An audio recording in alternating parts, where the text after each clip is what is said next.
Hi guys, ఇప్పుడు మన దగ్గర వచ్చేసి blue and white line shirt ఉంది. దీని కిందకి వచ్చేసి ఇప్పుడు మనం 2 ప్యాంట్లతో పేరప్ చేద్దాం.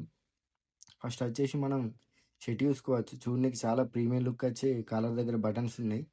ఆ బటన్స్ కాబట్టి ప్రీమియం లుక్ అనిపిస్తుంది చూడడానికి.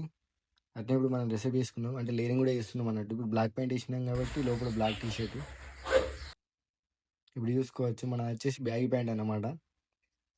కిందకి వచ్చేసి మనం వైట్ స్నీకర్స్ తీసుకుంటున్నాం. చిన్న షేడ్స్ ఉంటాయి స్నీకర్స్కి. తర్వాత ఒక బ్రాస్లెట్ తీసుకున్నాం చేతికి, చిన్నది బ్లాక్ కలర్ది. అట్నే ఒక నెక్ చైన్. ఇప్పుడు చూసుకోవచ్చు మన అవుట్ఫిట్ ఎట్లుందని చెప్పేసి. ఇప్పుడు అట్లనే అన్నా కదా, మన పీచ్ కలర్ ప్యాంట్తో కూడా డ్రెస్ పీస్ చూపిస్తా. ఇప్పుడు మనం వచ్చేసి పీచ్ కలర్ ప్యాంటును లోపల వైట్ టీ షర్ట్ వేసినాం అన్నమాట. చెప్పలేని భావమేదో భాషలకి